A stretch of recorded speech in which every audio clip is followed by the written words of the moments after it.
महर्षि बेनी की बहुत कथाएं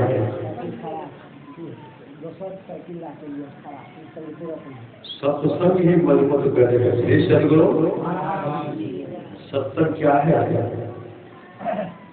यह सत्संग मजबूत गढ़, इससे बढ़कर के कोई गढ़ नहीं। मेरे पूज्य गुरुदेव ने मुझे आज्ञा दी थी कि जहाँ रहो सत्संग, जहाँ रहो सत्संग करो। सत्संग की विशेषता पर अपने देश में घटित प्राचीन काल की एक कथा है। गोपीचंद एक राजा थे, उनकी माता बहुत बुद्धिमती, उनकी माता कहती बहुत बुद्धिमती और योग की ओर जाने वाली साधिका थी। वे योग जानती थी और करती भी थी। उनके हृदय में ज्ञान, योग और भक्ति भरी थी। गोपीचंद वैरागी हो गए। गुरु ने कहा अपनी माता से भिक्षा ले आओ। गोपीचंद क्या हो गए? वैरागी हो गए।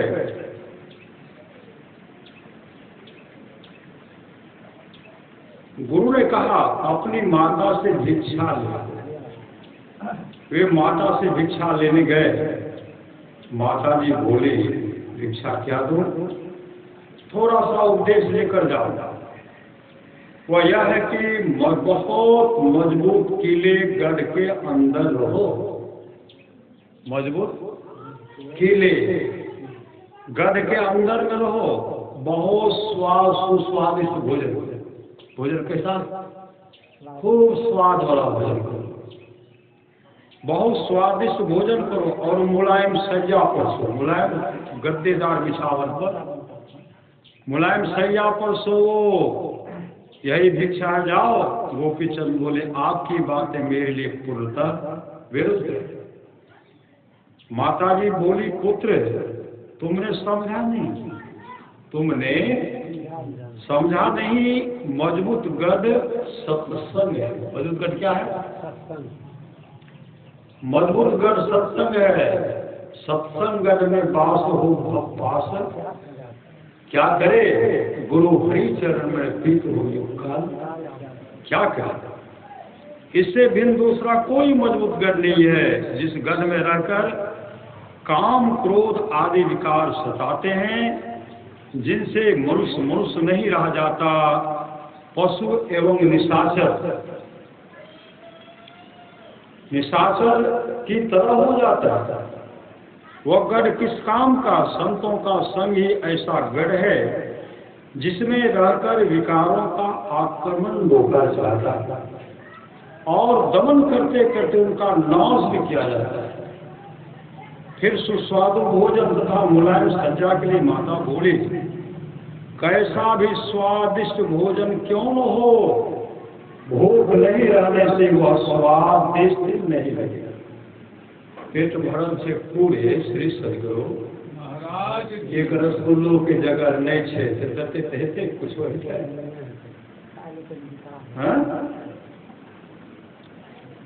कैसा भी स्वादिष्ट भोजन क्यों न हो, भूख नहीं रहने से वह स्वादिष्ट नहीं लगेगा। इसलिए खूब भूख लगने पर खाओ और जब तुमको खूब नींद आए तब तुम कठोर व कोमल किसी भी बिछौने पर सोओगे, वही तुम्हें मुलायम मालूम पड़ेगा। ढेला क्यों नहीं?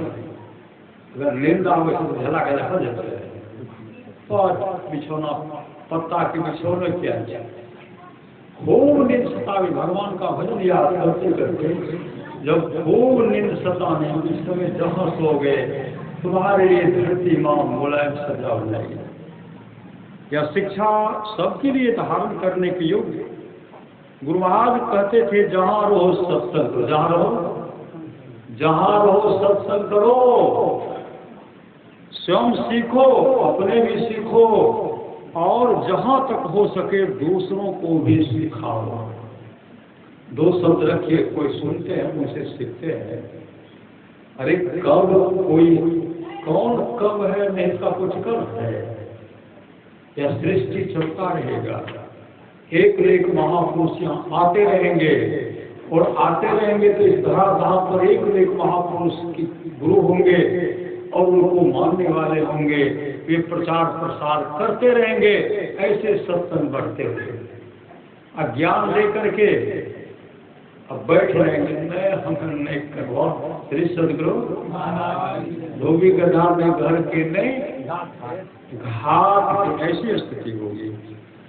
जहाँ हो सत्संग करो, स्वयं सीखो। सत्संग आते हैं सीखने के, श्री सदगुरु सिखाने के लिए नहीं, सीखने के लिए सब अपने आप को प्रवचन नहीं करते तो अपने को सीखिए, और सोचते हैं तो हमें सीखिए, और सीखिएगा तो एक नहीं सब प्रसार प्रसार अच्छा ढंग से करेंगे। और जहाँ तक हो सके दूसरों को भी सिखाओ, जिससे उनको भी लाभ हो। श्री सदगुरु जिनको सिखाए उनको भी लाभ होगा ना। सत्संग सुधा भाग 2 पृष्ठ 12। श्री सदगुरु महाराज की। बंगांगुरुपज कंज विपासंधो नरहरि महामोह तुम कुंज जासु वचन कवि करनि करो। धन्य धन्य सतगुरु सुखदाम महिमा कहीं न जाए। जो कुछ कहो तुम्हारी कृपा, मोटे कछु न बसार। प्रातः स्मरणीय से विरोचित है। परम उत्पाद सदगुरु महाराज के चरणों में कोटि कोटि नमन। मनसासन बावागण में विशिष्ट गुरुजन, उपस्थित सत्संग प्रेमान भावों, माताओं एवं बहनों, सभी अंदर में बैठे हुए परमात्मा को कोटि कोटि नमन। अभी हम लोग प्रकारात सदगुरु महाराज के अमृत में वाणी सुन रहे थे, जहाँ रहो सत्संग करो। पूज्य गुरुदेव का शरीर का स्थिति ठीक नहीं था, और सत्संग का प्रोग्राम दिया हुआ था। गुरुदेव कहते थे मुझको सत्संग में ले चलिए, भक्त सब लेके जाते थे, शिष्य सब लेके जाते थे। एक शिष्य नहीं रहा, वो क्या कहते हैं, अब आप सत्संग मत करिए। श्री सदगुरु हुजूर वहाँ आप सत्संग में नहीं जाइयो, अहाँ के शरीर जे छै अब सत्संग करे के लायक नहीं छै। और वहाँ जाए जाए अहाँ के तक कष्ट होते छै, ओकरा साथ साथ हमरो आर के कष्ट छै, हमरो आर के कष्ट हुजूर नहीं दियो। पूज्य गुरुदेव ने कहने की कृपा की, देखो जी सत्संग करते करते मर जाना अच्छा है कि आश्रम में बैठे बैठे सड़ जाना अच्छा है। अगर आश्रम में बैठेंगे तो सड़ेंगे, और सत्संग करेंगे तो तरेंगे। श्री सदगुरु महाराज सत्संग करेंगे तो तरेंगे। हाथ जोड़ दे श्री सदगुरु महाराज। इसलिए सत्संग हमेशा कीजिए, सत्संग से कभी दूर मत रहिए। जिसको जीवन में मिला सत्संग है, उसको हर घड़ी आनंद ही आनंद। अभी भले हमको मालूम नहीं पड़े कि हमको आनंद हो रहा है, अरे अभी भी आनंद है। श्री सदगुरु आने वाला समय होगा, उसमें भी आनंद होगा। जब जाएंगे आनंद का गठरी बांध करके जाएंगे। कबीर सोई धन संचे जो आगे का होय, माथ चढ़ाए गांठरी जातन देखा होय। करिए नित सत्संग को बाधा सकल मिटाए, यह अवसर फिर ना मिले दुर्लभ रहता। जहाँ देखे समाज में देखने देखे, परिवार में देखे, हर जगह देख रहे। बहुत ऐसे जगह है पिता का सम्मान नहीं होता है, माँ का सम्मान नहीं होता है। कहते सत्संग में नहीं जाए, बहुत तो रहना उतर लबखा श्री सत्संग सत्संग में लुटावे है क्या लुटा? अरे जो लिए यहीं से लिए है, जो दे रहे यहीं से दे रहे। आप उस संपत्ति को संग्रह कीजिए जिसका कोई बंटवारा करने वाला कोई बांटेगा नहीं। अपने अपने करनी अपने अपने साथ है, अपने अपने साथ करी जो आगे आवे। बाप के करनी बाप पूत पूत ही पावे, जोरू के करने जोरू खसम खसम को फलता। अपने ही करने से जीव भवजल पार उतरता। नेकी बदी है संग और न संगी कोई, देखो कोई विचार संगे जय दोई। परंतु करने और के नहीं और के मात है। अपने अपने करने अपने अपने साथ देखो न। ई बेटा माने से वो बेटा मानेंगे न करे से। ई पुतो माने से वो पुतो मानते नहीं छे। श्री सदगुरु मानेंगे कैसे? कर्महीन को ना मिले भली वस्तु की भोग। दाग पके मुख का को भयो पाप की रोग। रज्जब दाना कुछ खुचा हंडी सीधे न सुधरे। सत्संग में खतरा सुधरे। गोपीचंद को किस चीज की कमी थी? कमी थी राजा थे। राजा स्नान कर रहे थे गोपीचंद। रात में पानी में ढेर सारा गुलाब का पंखुड़िया देते थे। गुलाब का पंखुड़िया उसमें इत्र देते थे। एक पानी गुलाब और गुलाब का पंखुड़िया मुलायम, उसमें भी खुशबू इत्र में भी सुगंध खुशबू। शरीर को मल मल करके स्नान कर रहे थे। गोपीचंद की बात सत्य से देख रहे थे। देखते देखते माँ के आंख से आंसू टपक पड़ा। सही समझो? माँ के आंख से आंसू टपक पड़ा और गोपीचंद के शरीर पर गिरा। गोपीचंद मातृभक्त थे। माँ का भरपूर सेवा करेंगे। जो माँ का सेवा करेंगे, ससुर का सेवा करेंगे, पति का सेवा करेंगे, सास ससुर का सेवा करेंगे, माता पिता का सेवा करेंगे। अगर उनके मुख से निकला जाओ बेटे जाओ बेटा, कभी थोड़ा दुख के मुख नहीं देखे पड़ता। जीवन में कभी दुख का मुख नहीं देखना पड़ेगा। इसलिए सत्संग कीजिए। यह ज्ञान सत्संग अपने घर पर भी कराइए और यह ज्ञान अपने बच्चे को दीजिए। तब ना बच्चा सम्मान करेंगे, तब सम्मान करेंगे। गोपीचंद की माँ देख रही थी। माँ के आंख से आंसू टपक कर गोपीचंद के सिर पे गिरा। गोपीचंद ऊपर देख के तुम माँ रो रही है, दौड़ पड़ी माँ के पास और चरण पकड़ के रोने लगे। माँ क्यों रो रही हो? गोपीचंद की माँ ने कहा बेटा कोई बात नहीं है। गोपीचंद ने कहा हे माँ आपके आंख में आंसू और कोई बात नहीं। बहुत समय बैठकर काने छे लोड को सेवला नहीं छे। श्री सदगुरु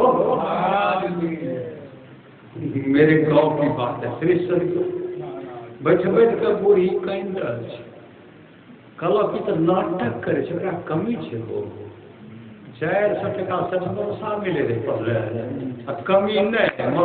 मकई तो ही लगो, कोई गेहूँ तो ही लगो, धान तो ही लगो, खेत सब तो ही लगो।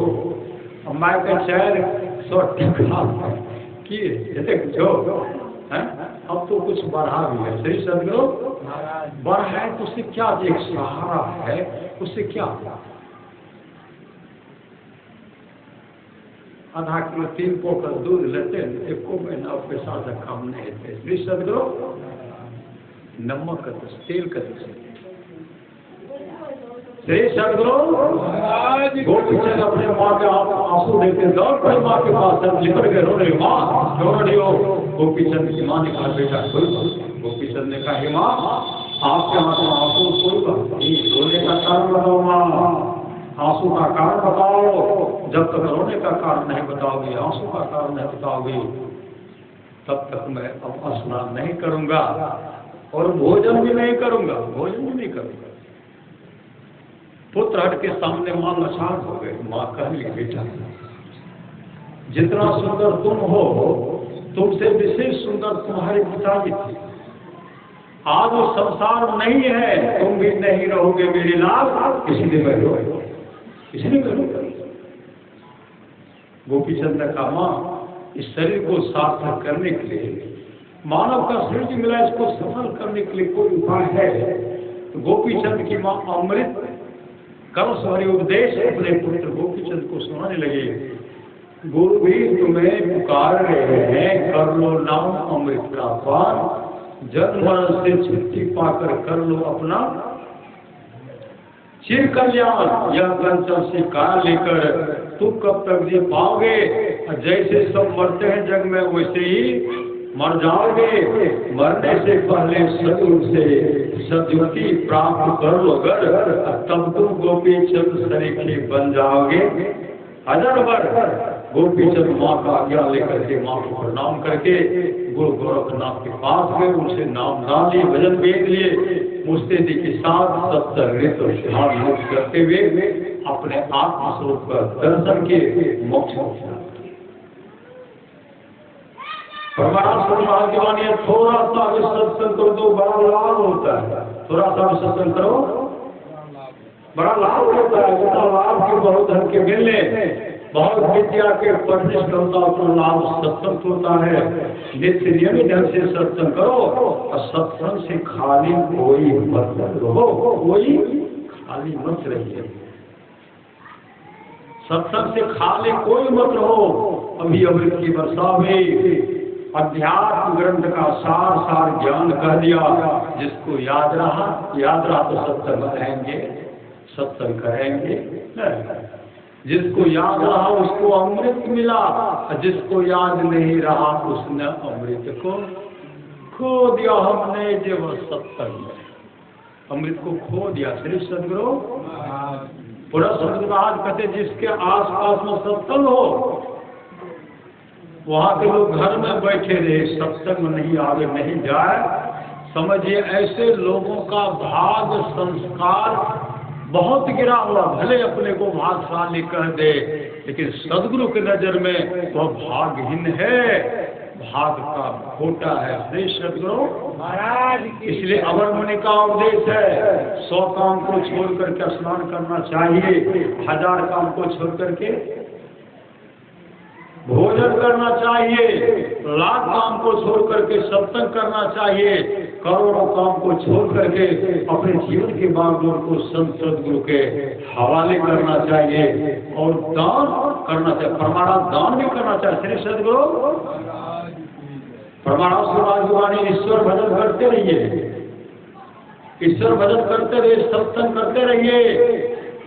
खाना दाना और कपड़ा की कभी कमी नहीं रहेगी, नहीं रहेगी, नहीं रहेगी, नहीं रहेगी। करेंगे तब तो सत्संग में लग जाइए। सत्संग में तजी संत गुरु कहाँ जा रहे? संत सदगुरु को छोड़ करके, सत्संग को छोड़ करके कहाँ जा रहे? उद्धार होने का एक ही मार्ग है सत्संग। मैं तो आन परी चोरन के नगर सत्संग बिना जिए तर से। इस सत्संग में लाभ बहुत है, तुरंत मिलावे गुरु से। मूर्ख जन कोई सार न जाने, सत्संग में अमृत बरसे। सबका हीरा फटक हाथ मुट्ठी भरी कंकर से। कहे कबीर सुनो है साधु सुरत करो वही घर से। मैं तो आन परी चोरन के नगर सत्संग बिना जिए तर से। सेठ नाथ पंडक धमपत वाला भगवान रूप के शिष्य, भगवान भोग का वहाँ बराबर पदार्पण होता था। जब भी जाते थे भोजन कराते थे, अन्नदान करते, अन्न देते थे, द्रव्य दान देते थे, वस्त्र दान देते थे। सेठ अनाथ पिंडक के द्वार पर देवता रहते थे, देवता। श्री सदगुरु द्वार पर देवता रहते थे। देवता क्या कहते हैं? श्री सदगुरु सेठ जी अब आप दान मत कीजिए, दान मत कीजिए। दान जो कर रहे आपका सारा धन बर्बाद हो जाएगा। दान करते करते आप गरीब हो जाएंगे, इसलिए दान मत कीजिए। धन बनवाया है। और आप भिक्षु को काहे दान देते हैं? भगवान बुद्ध को काहे दान देते हैं? किसी को दान मत दीजिए, ये सब काम धंधा छोड़िए। इस सत्संग भजन जो है ना, सत्संग भजन करते हैं तो आपको साधु को भोजन देना पड़ता है, दान करना पड़ता है। छोड़िए दीजिए। श्री सदगुरु सेठनाथ पिंडक सुने और देवता को डांट दो, कहते तुम निकलो यहां से। देवता को डांट दो, तुम निकलो मेरे घर से, मेरे घर में तुम्हारे लिए कोई जगह नहीं। मैं सत्संग कर रहा था, अपने गुरु को दान करता हूँ, अन्न दान करता हूँ, भिक्षु को दान करता हूँ, तुम मना ही कर, निकलो यहां से। अब देवता निकलना नहीं चाहते। श्री सदगुरु सेठनाथ पिंडक कहते निकलते हैं को नहीं निकलते, निकलो भागो यहां से, मेरे नगरी से निकल जाओ। निकल गए, बहुत जगह गए श्री सदगुरु, लेकिन इतना सुंदर जगह उनको कहीं नहीं मिला। क्यों? यहाँ स्तुति प्रार्थना होता था, सत्संग ध्यान होता था, मुझसे जी के साथ ध्यान भजन करते थे, सत्संग का गुणगान करते रहते थे। बराबर भाषण तो महात्मा लोग आते, बहुत जगह गए, कोई रहने के लिए कहीं उनको सुंदर जगह नहीं मिला, रहेंगे कहीं। श्री सदगुरु कहाँ रहेंगे, जगह नहीं मिला, भटकते भटकते पुनः सेठनाथ पिंडक के पास आए। कहते सेठ जी आप हमको रहने के लिए जगह दीजिए। कहने भागो यहाँ से, तुमको निकाल दिया। सेठ जी अब आपको सत्संग करने से मना ही नहीं करेंगे, दान पुण्य करने से आपको मना ही नहीं करेंगे। श्री सदगुरु दान पुण्य करने से आपको मना ही नहीं करेंगे, और आप दान करते जाइए, मैं आपके कोष्ठागारों को भरते जाऊंगा। दान करते जाइए, हम आपके कोष्ठागारों को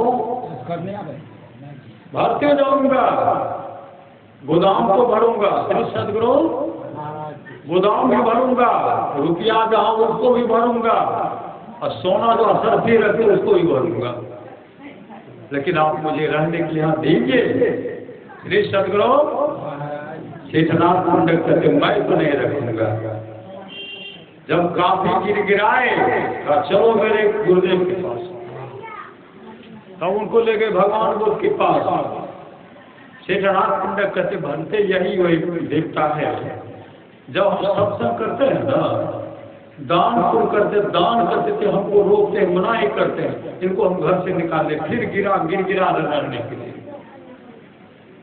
भगवान बुद्ध कहते हैं देवता को ऐसा नहीं करना चाहिए, सत्संग से रोकिए, दान करने से रोकिए, यही सत्संग को मानव के जीवन को सफल कर देगा।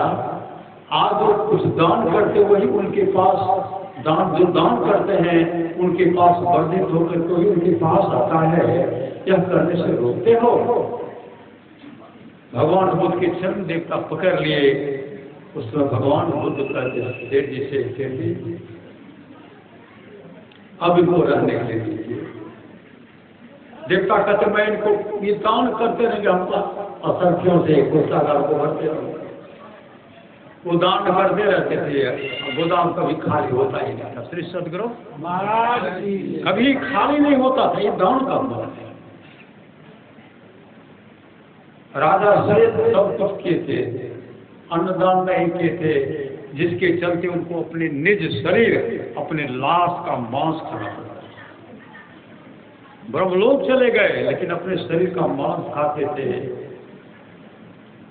ब्रह्मा जी से कहते भगवान कितने दिन तक खाना पड़ेगा, कितने दिन नहीं, 100 वर्षों तक खाना पड़ेगा, क्योंकि आपने जीवन में दान नहीं किया, दान नहीं किया है, खाना ही पड़ेगा। तो महाराज मेरा उद्धार कैसे होगा? आज जिस दिन अगस्त ऋषि का दर्शन होगा, अगस्त ऋषि संत स्वरूप का दर्शन, गुरु हे चरण में प्रीत हुई, काल क्या करे, 100 वर्षों तक खाए और अंत में अगस्त ऋषि का दर्शन हुआ। अगस्त ऋषि कहते हैं तुम ब्रह्मलोक से आ रहे हो, कितना सुंदर विमान है, घिरने लाश खाते हो। महाराज मैं तो सब कुछ किया था लेकिन अपने जीवन में दान नहीं किया था, उसके चलते ब्रह्मा जी ने आज्ञा दे तुम्हारा लाश सरोवर के किनारे रखा हुआ, उसको खाओ। मैं खा रहा हूं। कहा कब तक खाना पड़ेगा? 100 वर्षों तक। कहा के बारे में पूछा कि नहीं, का जिस दिन अगर ऋषि का दर्शन होगा उस दिन तुम्हारा परम कल्याण। महाराजा कौन है? का मैं ही अगर ऋषि हूँ। उसी समय चरण पर गिर पड़े, आ जाओ, आज से तुमको भूख सुधा प्यास नहीं। महाराज की जय। जो करेंगे सो करेंगे। शिक्षणा पंडक पहले गए ससुराल, और सब उनका खातिरदारी करते हैं। बहुत दूल्हा के खूब ससुराल में सम्मान छे, और बहुत दूल्हा को पहले लाइक देता नहीं। पत्नियों पीटे छे, सासों पीटे छे, ससुरों पीटे छे। हम पीटते अपने आंखों से देखे हैं। नहीं छोड़ो ना, शेष सदगुरु उनको पीटते हुए देखे। वह भी एक दमाद है, सास ससुर पत्नियों पीट रहे। एक दमाद है जो सब उनके लिए सब लोग सम्मान कर रहे हैं कि मेरे लिए भगवान आगे नहीं करते हैं सम्मान का। सेठ जी बराबर अनाथ पिंडक ससुराल जाते थे, सब खातिरदारी। पत्नी आगे पीछे, सास आगे पीछे, ससुर आगे पीछे, साली आगे पीछे, सरोज आगे पीछे, साला आगे पीछे करते, सब आगे पर हमेशा बैठे, कभी खाली रहने के लिए रहते। क्योंकि सेठ है, अच्छा सेठ है। लेकिन पहले सत्संग नहीं करते थे। और एक ऐसा समय उनके पास न पत्नी को बैठने का फुर्सत है, न साला सरोज साली सास ससुर किसी को बैठने का फुर्सत ही नहीं है। अपने पत्नी से कहता मैं जा रहा, कभी नहीं आऊंगा। कहा क्यों नहीं आएंगे? कि पहले आते थे, बाबूजी बैठते थे, माँ बैठती थी, साला सरोज साली सब, आपको भी फुर्सत नहीं बैठने का। आप भी नहीं बैठते तो आकर के क्या करूँगा? पत्नी कहीं देखिए, मेरे पिताजी सत्संग करा, सत्संग का यहाँ क्या ना श्री सदगुरु यहाँ भी क्या न योगानंद भाई गुरु महाराज के भतीजे आए हैं, सब मिलकर के कराए। कराने वाला एक खुट्टा मजबूत है, खुट्टा मजबूत होगा तो सब उसमें हाथी वृक्ष मजबूत होगा तो हाथी को बांध लीजिए, घोड़ा को बांध लीजिए। और खुट्टा नरभर होगा, खुट्टा मजबूत है। सब मिलकर के सत्संग करवाए तो कहते हैं भगवान बुद्ध आएंगे, मेरे पिताजी के गुरु आएंगे। पत्नी करेंगे, उनका सत्संग का समय लिया गया, वो सत्संग करेंगे। कहते इतने महान है, हमसे भी बढ़कर के वो हैं, हम दमाद हमसे बढ़कर के। कहा देखिए आपको तो सम्मान करते ही ना, लेकिन बाबूजी सत्संग का जो समय ले लिए है ना, उसी में व्यवस्था मिल गई। अगर कमी होगी ना, लोग दूसेंगे, आप तो नहीं दूसेंगे। आपको एक सब्जी कम मिलेगा फिर भी आप खा लेंगे, लेकिन सब्जी कम होने के लिए मैं दे रही हूँ। श्री सदगुरु जैसे पहले भोजन उसी तरह भोजन दे रही हूँ। कहा दे तो रही हूँ, लेकिन कोई बैठते नहीं। कहा सत्संग जो मेरे पिताजी करवाए। पत्नी बहुत आग्रह के, तब कहते तब तो रह जाऊंगा। रहे तब सत्संग का व्यवस्था जब हुआ, भगवान उनका प्रार्थना हुआ, वो अपने पत्नी से कहने लगे हम इनको तब मानेंगे पहुंचे संत सदगुरु हैं जब मेरा नाम तो भी शेषनाथ पिंडक है, लेकिन बचपन का जो नाम है मेरा, वह नाम लेकर के पुकारे के आइए आइए आइए। अब बिना सत्संग मान के हमको अमुक तारीख को सत्संग का समय देंगे, तब बुझेंगे कि संत सदगुरु है। जैसे वो गए, भगवान बुद्ध कहते आइए सुदत्त जी, आइए सेठ सुदत्त जी। इनका तो माथे चमक ठनक गया। ये बचपन का नाम ये संत कैसे जान गए? आइए सुदत्त जी, आइए सुदत्त जी। और कहते हैं अमुक महीना का अमुक तारीख में आपको हम सत्संग का समय दिया, व्यवस्था कीजिए। चरणों पर धड़म गिर गए। श्री सदगुरु महाराज ये अंतर्यामी सदगुरु हैं, चरणों पर गिर गए और प्रवचन सुने। जब तक प्रवचन वह सुने और सत्संग की व्यवस्था में लग गए, सत्संग की व्यवस्था में लग गए। अब जो है समतल भूमि चाहिए।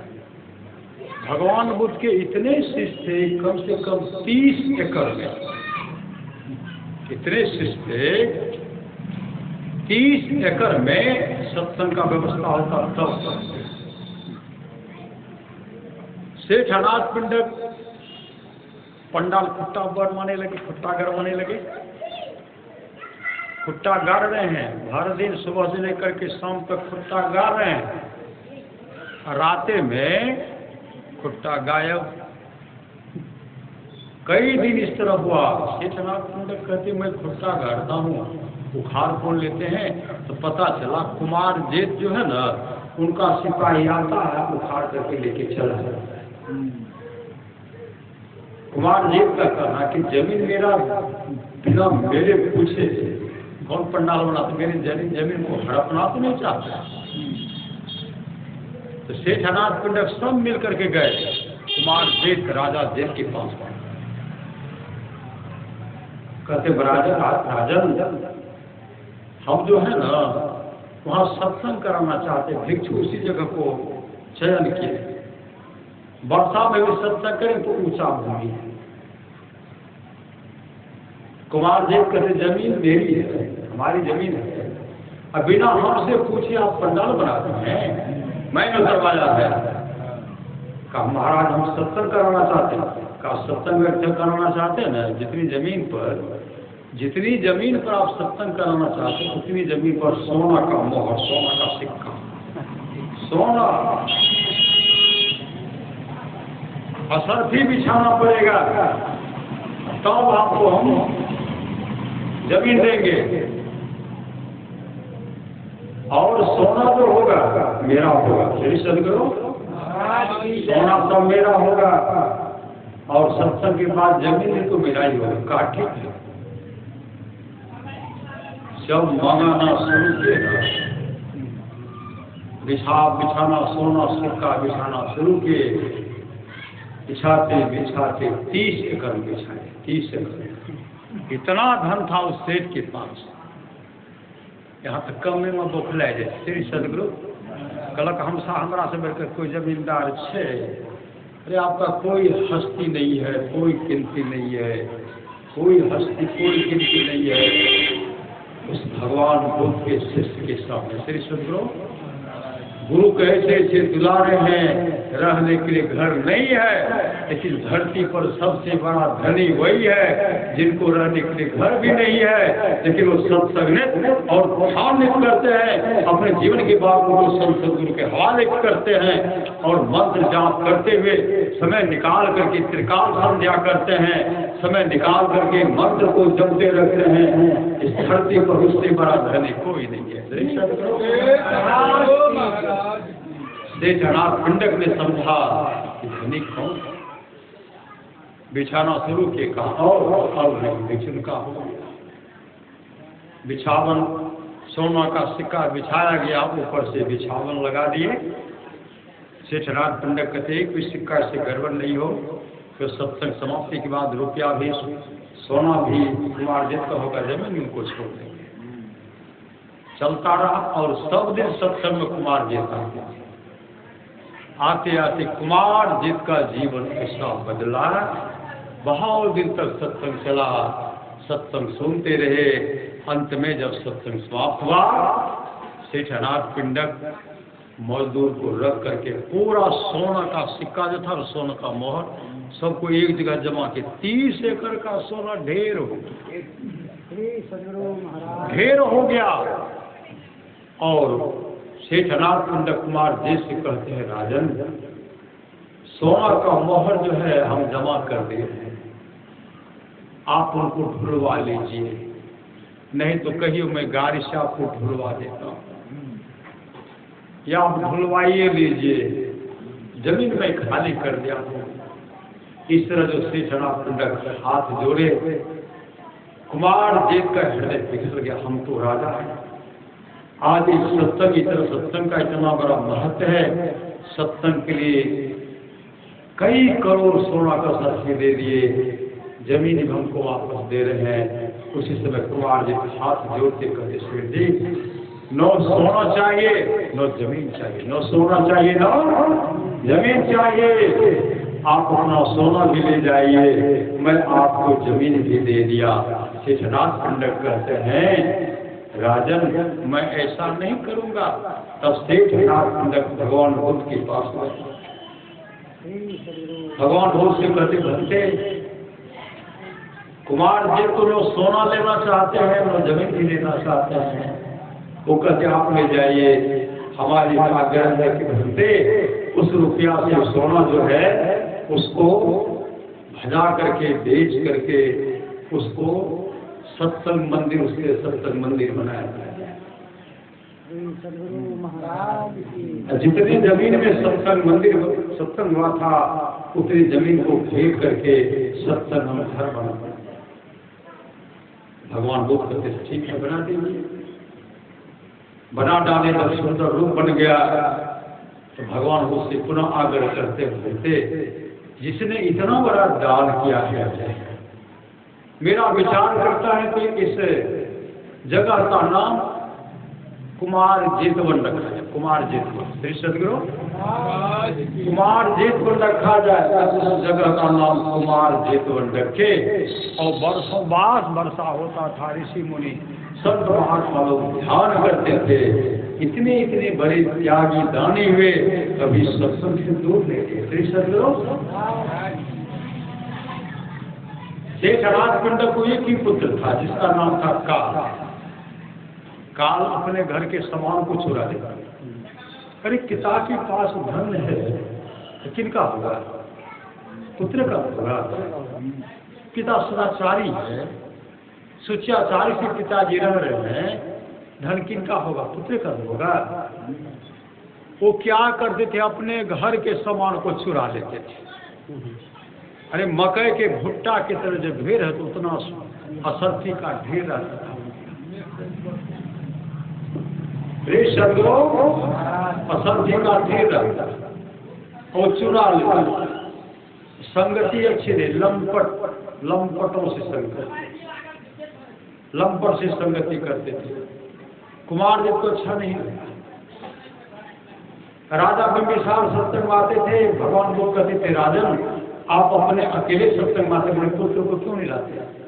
पुत्र को कभी सत्संग नहीं लाए और अजात शत्रु ने झूठे गुरु के पक्ष में अपने पिता का हत्या कर दिया। शेषनाथ पंडित डर गए, मेरा पुत्र भी मेरे साथ अच्छा व्यवहार नहीं करेगा। भगवान बुद्ध का सत्संग हो रहा था। उस समय शेषनाथ पंडित कहते हैं कहा भगवान बुद्ध का सत्संग हो, सत्संग में जाओ तो काल कहते हमको सत्संग के लेना तेरा नहीं, हम सत्संग उत्संग नहीं करते। कहते जाओ, अगर आज तुम भगवान बुद्ध के सत्संग में जाओगे ना तुमको 100 काष्ठापन देंगे। 100 काष्ठापन जो एक काष्ठापन चुराता था आज सत्संग में जाएंगे, 2-3 घंटा सत्संग बैठेंगे तो पिताजी करे 100 काष्ठापन देंगे। का तब दीजिए 100 काष्ठापन का गट्ठर बनवाए और बना करके रख लिए। तब गए सत्संग में, गए तो खुट्टा के सहारा बैठ गए। प्रवचन हो रहा था, खुट्टा के सहारा बैठ गए। भगवान का प्रवचन हो रहा है, एक खुट्टा के सहारे बैठे हुए तो गहरी नींद में सो गए। प्रवचन भी नहीं सुने, बीच में नींद टूटी। उठ करके कई गांव भ्रमण करते हुए इस गांव उस गांव। दूसरे दिन घर आए। शेषनाथ पंडित को चिंता हो गई, एक ही पुत्र है, रात में नहीं आया, अभी तक नहीं आया। तो उसी समय काल पहुंचते हैं। शेषनाथ पंडित कहते काल अरे कल तू कहाँ गया था? कहा पिताजी हम सत्संग में बैठे खुट्टा का सहारा लिए, नींद आ गया, हम गहरी नींद में सो गए। उठे तो कई गांव भ्रमण करते अभी आ रहे, अभी आ रहा। भगवान शेषनाथ पंडित कहते हैं भगवान लोग का प्रवचन आज भी होगा, जाओ। अब हम सत्संग में नहीं जाएंगे। श्री सदगुरु अब हम नहीं जाएंगे। श्री सनातन पंडित कहते आज अगर तुम सत्संग में जाओगे ना तुमको 1000 का संपन्न 1000 काल कहते आज जाएंगे तो 1000 दीजिएगा। कहा तब तो जाऊंगा 1000 का संपन्न गट्ठर कीजिए। अलग 1000 का संपन्न का गट्ठर बनवाए रखे घरे। जब सत्संग में जाने लगे शेषनाथ पंडित कहते काल आज हम तुमको 1000 का शासन दिए हैं। आज भगवान बुद्ध का जो जो प्रवचन होगा वह प्रवचन सुन करके सुनाना पड़ेगा। काल कहते हाँ पिताजी आज मैं सबसे पहले सत्संग में जाऊंगा, सबसे आगे बैठूंगा, भगवान बुद्ध का जो जो प्रवचन होगा वह प्रवचन सुन करके आपको सुनाऊंगा। सबसे पहले गए आगे बैठे, भगवान का प्रवचन हो रहा वो एक श्रद्धा से सुनते सुनते सुनते सुनते काल को समाधि लगे। अंतर पथ चालो प्रभु को पालो, काल को समाधि लग गए। आत्मस्वरूप का दर्शन करेंगे, ज्योति जग जावे अति सुख पावे, शब्द सहारे का लख बिंदु नाथ त्रैवत देके सुनो सुनो में ही ब्रह्मनाथ का धरो सहारा आपन कहने में ही काल को समाधि लग गए। श्री सद्गुरु काल को समाधि लग गई। सत्संग समाप्त हो गया। श्री सद्गुरु सत्संग समाप्त हो गया, पंडाल खाली हो गया, भगवान बुद्ध अपने निवास में चले गए। काल सत्संग में पंडाल बैठे समाधि हो गए। श्री सनातन पंडित मन में सोचते हैं आज मेरा पुत्र काल नहीं आया, काल को क्या ये मन में जो सोचने भगवान बुद्ध के मन की बात को डाल भगवान आज जो पंडाल बैठा हुआ भगवान वो वहां पहुंचे, काल के पीठ को बात काल उठो तो काल उठो, तुम्हारा पिताजी तुम्हारा इंतजार करते हैं। कालनाथ के सामने में सभी को सब बैठे, भगवान को आगे आगे पीछे पीछे काल शेषनाथ पंडित के घर पर गए और भोजन का सब व्यवस्था किया हुआ था। एक जगह बैठ कर भोजन किए, एक ही जगह बैठ करके भोजन किए। काल उधर देख रहा था उधर देख रहा था।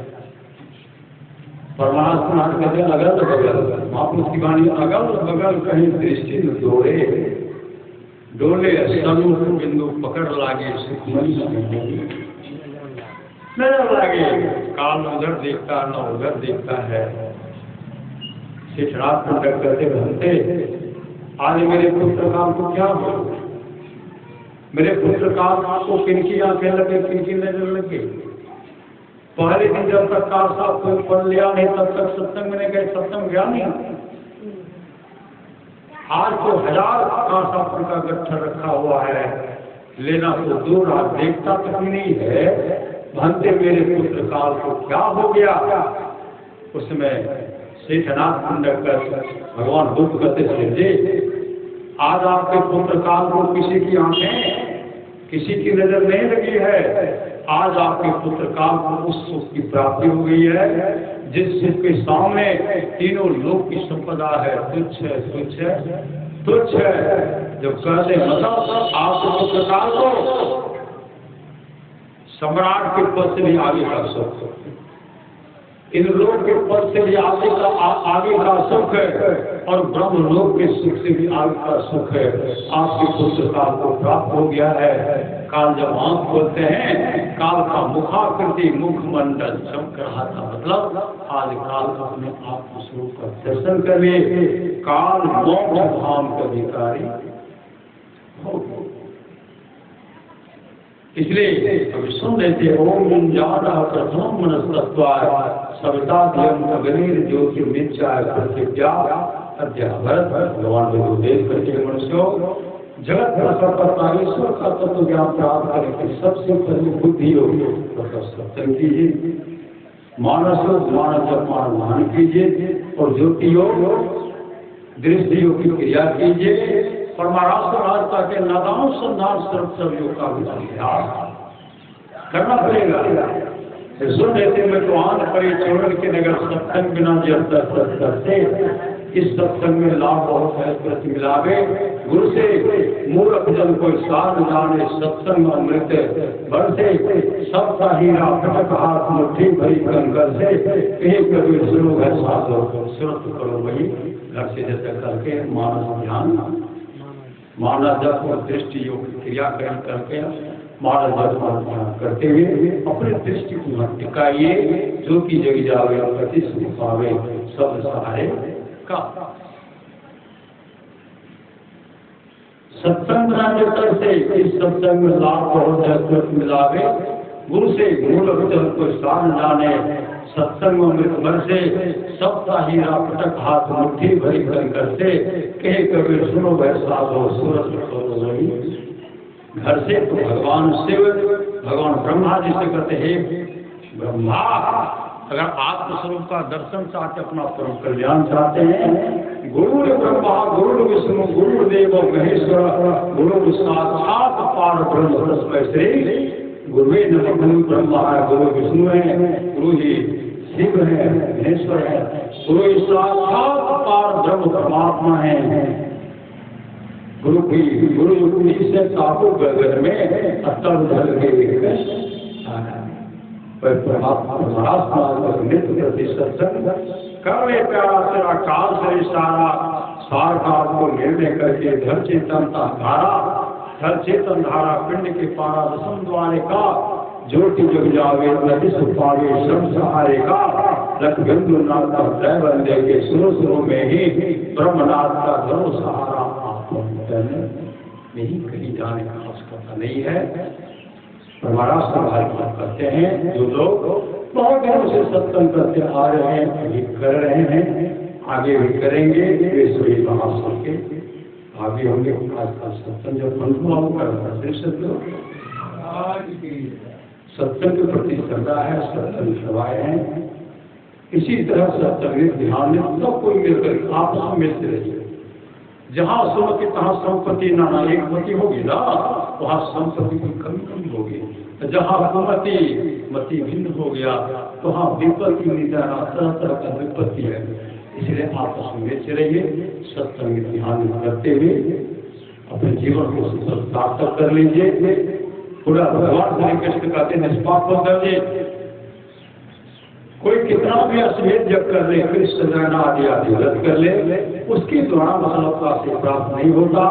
बस एक सत्संग ऐसा जरिया है जिसके द्वारा मसलता से प्राप्त हो जाता उसका भक्ति भस्म हो जाता और उस भक्त का परम कल्याण हो जाता। पर सर्वगुहान करते जो लोग बहुत दिनों से सत्संग करके आ रहे हैं अभी कर रहे हैं आगे भी करेंगे वे सभी महासंघ आगे होंगे बोलिए प्रेम से श्री अब बैठ कर चल दियो सबको कहियो श्री सदगुरु